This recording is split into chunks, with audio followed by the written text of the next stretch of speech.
আমাদেরকে বই পড়তে হবে। বই ছাড়া পৃথিবীতে কোনো জাতি, জ্ঞান ছাড়া পৃথিবীতে কোনো জাতি দাঁড়াতে পারে না।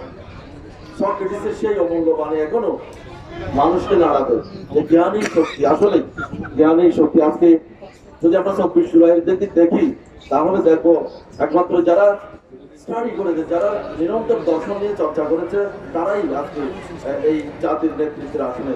আমি কয়েকজনের যদি নাম বলি, আহমদ সাফা, আখতারুজ্জামান ইলিয়াস, শওকত আলী, শওকত ওসমান, তাদের বইগুলোকে আমরা আত্মস্থ করে, এবং বর্তমান যারা জীবিত আছে তাদের মধ্যে যদি আমি বলি ফরহাদ বোঝা, সলিমুল্লাহ খান, এরাই এই দেশের বুদ্ধিবৃত্তিক মননের সব বেতনশীলতা নেতৃত্ব দিচ্ছেন। তাই বই হচ্ছে পৃথিবীর সবচেয়ে গুরুত্বপূর্ণ আপনার বিষয়।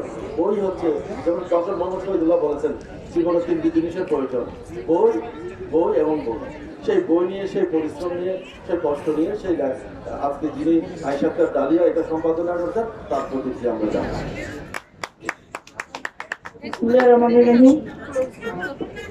সবাই